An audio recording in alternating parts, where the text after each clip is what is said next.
투자자 여러분 안녕하십니까? 8월 5일 아침입니다. 미국 증시 시황 나스닥 중심으로 보겠습니다. 나스닥 일목균형 별봉 차트입니다. 뒤꿈치 구름대 양으로 돼서 올라오고 있습니다. 빨간색 기준선, 검정색 전환선 정별된 상태로 상승하고 있습니다. 상승 각도가 일정한 전형적인 미국식 상승장이에요.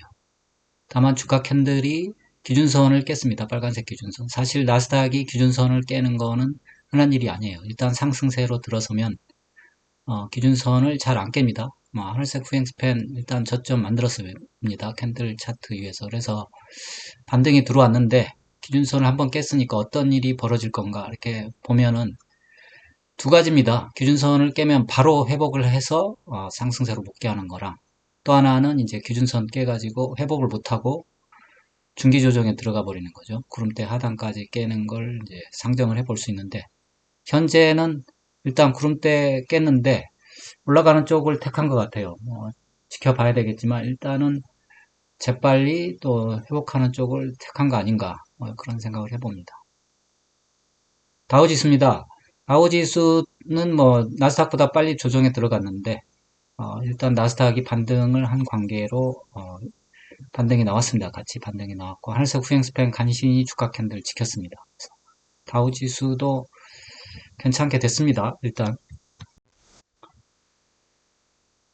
S&P 500입니다. S&P 500도 기준선을 깼었는데 일단은 또 반등을 했습니다. 반등을 해서 갭을 메꿨네요. 갭을 메꿨고 뉴욕 지수입니다. 뉴욕 지수도 반등을 했어요. 반등했지만 뉴욕 지수는 완전히 기준선을 이탈한 관계로 그냥 캔들 하나, 음봉 하나 지우는 걸로 만족해야 됐고 기준선을 탈환하는 데는 아직은 역부족이에요. RSI 아직 50 근처에 있고 그래서 순서대로예요. 순서대로 나스닥이 제일 강하고 그 다음에 S&P 500, 그 다음에 다우, 그 다음에 뉴욕 지수 이렇게 되고 중요한 게 필반 지수인데 필라델피아 반도체 지수 보겠습니다. 필라델피아 반도체 지수가 조정이 제일 빨리 들어왔어요. 빨리 들어왔는데 하늘색 후행 스팬 보면 쌍봉 만들었고 다만 다행인 거는 주가 캔들 위에서 후행 스팬이 지켜지고 있습니다. 주가 캔들 보면은 일단은 저점까지 쌍봉의 저점을 깼거든요. 양봉이 나와가지고 거기를 회복하려고 시도는 하고 있는데 올라서면 달라지는 거죠. 아직은 아닙니다. 아직은 아래쪽에서 있다고 봐요. 이거를 완전히 저점을 벗어났다 이렇게 보기가 힘들어요. RSI 40 근처에 있거든요. 그래서 필반 지수의 향방이 사실 근데 필반 지수가 지난번에 또 횡보해가지고도 나스닥은 올라와가지고 필반 지수가 나스닥에 미치는 영향이 크냐 꼭 그런 건 아니에요. 어쨌든 필반 지수가 제일 먼저 조정에 들어왔기 때문에 관측을 해보는 거죠. 그러면 자금 흐름 미 국채 가격 7에서 10년물 중장기물인데 랠리했다가 쉬었는데 다시 랠리하고 있어요. 결국은 이제는 금리를 내리는 거를 상당히 기대를 하는 거겠죠. RSI도 다시 과매수권으로 진입을 했네요. 그래서 그런 것들이 반영이 되지 않았나 싶고요. 석유 가격을 봐야 되겠죠. 석유 가격은 65달러에서 왔다 갔다 하고 있습니다. 66달러인데 큰 문제 없어요. 큰 문제 없고. 그러니까 결국은 물가는 큰 문제가 없다 이렇게 보는 게 맞아요. 그러면 지표를 한번 볼게요. 나스닥 지표 LRS 보면은 0 근처까지 떨어지긴 했습니다. 일단 상승장에 들어서면 0 밑으로 잘 안 내려오는데 최저점까지 떨어졌다고 봐야 돼요. R스퀘어드도 급속하게 떨어져가지고 거의 0.1까지 떨었으면 바닥 근처까지 거의 다 떨어졌거든요. 더 밑으로 내려갈 수는 있지만 그래서 일단은 반등할 수 있는 위치까지는 왔다. 그러다 보니까 반등이 된 것 같고 RSI도 50에서 50 밑으로 안 내려가고 반등을 했네. MACD 오실레이트 줄고 있고 그리고 보니까 캔들이 21선을 살려놨어요. 21선을 바로 살렸기 때문에 큰 문제 없이 지나갈 수도 있는 지난번과 같은 21선과 이격 조정과 같은 그런 상황일 수도 있겠죠. 근데 아직은 아니니까 고점 돌파할 때까지는 긴장의 끈을 놓쳐서는 안 되겠죠. 스토캐스틱입니다. 스토캐스틱이 단기, 중기, 장기 모두 데드크로스 나서 내려오고 있습니다. 장기를 보면 이게 밑으로 내려오냐 안 내려오냐도 되게 중요해요. 지난번에 장기가 과열권에서 그냥 바로 진행이 됐거든요. 연장선상에 있었는데 요거를 깨지느냐 요게 내려오느냐 뭐 흰색으로 내려오느냐 여부인데 일단은 21선에서 딱 반등을 했습니다. 21선 위로. RSI 스토캐스틱 단기도 골든크로스 만들어냈고 중기도 멈췄거든요. 그래서 이격 조정에 그칠 가능성도 뭐 생각을 해봐야 되겠네요. 캔들 차트 월봉 보겠습니다. 월봉 보니까 월봉은 괜찮은 편이에요. 왜냐하면 지난달까지는 볼린저 밴드 상단을 깼거든요. 볼린저 밴드 상단을 깬 게 아니고 돌파한 거죠. 돌파해서 가고 있고 다만 이번 달에 음봉으로 출발한 게 조금 걸렸는데 사실 보면 잘 겹치지 않거든요. 상승장에서 보면 봉이 잘 겹치지 않는데 이번에는 봉이 겹치는 게 나오는 건지 어쨌든 출발은 안 좋았는데 일단 양봉으로 바꾸긴 했습니다. 반등이 바로 나와서. 캔들 차트 주봉입니다. 주봉 보니까 5주선을 깼는데 5주선 위로 다시 캔들 올려놨어요. 그래서 이게 밑으로 내려가 버렸으면 이제 뭐 조정이 길어지는 건데 다행히 지금 버텨냈죠.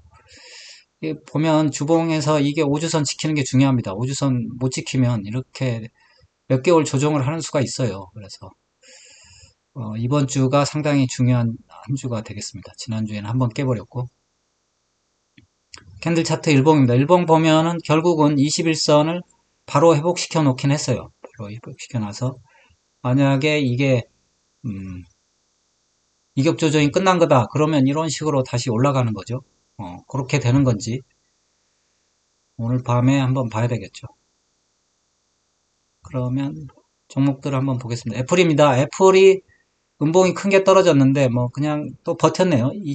203달러. 뭐 모양이 좋진 않습니다. 지금은 기준선 밑으로 내려가고 RSI도 30 근처에 있는데 뭐 반등할 때는 됐지만 어쨌든 모양이 일단 좋지는 않아요. 반등에 뭐 성공한 모습은 아니에요. 마이크로소프트가 오히려 양봉을 나타내면서 다행히 마이크로소프트 하락한 건 아닌데 워낙 이게 갭 상승하면서 음봉을 만들어내서 시장을 짓눌렀는데 일단은 시장을 구원한 것 같네요. 마이크로소프트가 다시 양봉 만들어내서 그러면 기존 패턴 그대로인데요. 마이크로소프트가 이끌어가는 시장이 될 것 같습니다. 그리고 엔비디아도 마이크로소프트 이어서 시장을 이끌었거든요. 엔비디아도 양봉 나타내서 기존의 시장을 이끌어가던 애들이 계속 이끌어가는 거 아닌가. 알파벳은 살아났네요. 알파벳도 살아났고. 그러면 과열을 시킨 정도로 끝날 수가 있죠. 그런데 아마존닷컴은 살아나질 못했습니다. 그래서 아마존닷컴이 과매도권까지 내려와 있는데 아마존닷컴은 여전히 갭을 못 메꾸고 있네요. 메타는 뭐 괜찮습니다. 메타는 갭 상승을 한 부분이 있잖아요. 상당히 그동안 신 거를 만회를 한 것 같고 그리고 브로드컴도 괜찮습니다. 브로드컴도 상승세 유지하고 있고 테슬라는 뭐 그대로네요. 박스권 그대로 유지하고 있고 아이온큐도 그냥 뭐 그렇습니다. 박스권 유지하고 있고 마이크론 테크놀로지가 문제인데 얘가 과매도권에서 계속 진행돼서 또 골든크로스거든요. 이게 좀 살아나야 되는데 살아날 것도 같은데 아무튼 살아나게 되면 코스피도 좀 기대를 해볼 수 있습니다. SK 하이닉스 살아납니다. 인텔은 이제 바닥은 찍은 것 같아요. 그래서 뭐 더 이상 좀 어려움은 없지 않을까. 이거 아마존닷컴 하나만 문제인데 나머진 문제 없거든요. 뭐 애플이 워낙 그랬고 그래서 아마존닷컴은 개별적인 문제가 있나요? 어쨌든 전체적으로 다시 한번 정상으로 돌아가는 흐름이 나오고 있습니다. 그럼 MACD 보고 마칠게요. MACD가 횡보하고 있죠. MACD 하락해서 멈췄습니다. 나스닥. 그리고 캔들이 아무튼 21선 살린 거. 지난번과 약간 다르죠. 지난번은 21선 안 깼어요. 안 깼고 단번에 지금 21선을 깨고 올라왔는데 어쨌든 과열이 돼 있으니까 과열을 시키는 과정이 아닐까 싶은데 이게 이제 결국 오늘 양봉이 나오게 된다고 그러면 나스닥은 한번 또 상승하기 시작하면 쭉쭉 상승하거든요. 그러면 이제 신뢰도가 있는 거겠죠. 다우지수입니다. 다우지수는 걔만 메꿨어요. MACD는 아직은 하락세에 있습니다. 다우는 약하고 S&P 500도 살짝 거의 뭐 MACD 바닥 근처에 50 근처에 있는데 이격 조정은 완료되지 않았나 싶어요. 이게 만약에 수평으로 가게 된다면 여기서 반등해야죠. 뉴욕 지수는 상당히 많이 내려왔어요. 많이 내려와서 이런 약한 뉴욕은 좀 약하거든요. 약한 거는 뭐 조금 더 시달릴 수는 있겠죠. 필반 지수입니다. 우리한테는 필반 지수가 좀 중요하긴 한데 아직은 필반 지수가 이렇다 할 반등을 보여주지 못하고 있어요. 계속 하락세에 있고 이번에 반등했어도 21선도 되달리지 못했거든요. 뭐 중요한 거점을 확보를 하지 못했어요. 뭐 이렇게 되면 작년에 이렇게 옆으로 행보해 버렸죠. 이런 거를 배제할 수가 없습니다. 이거 뭐 필반 지수 어떻게 될지 21선 회복이 안 되고 있네요. 어쨌든 네, 이걸로 마칠게요. 나스닥은 뭐 괜찮을 것 같네요.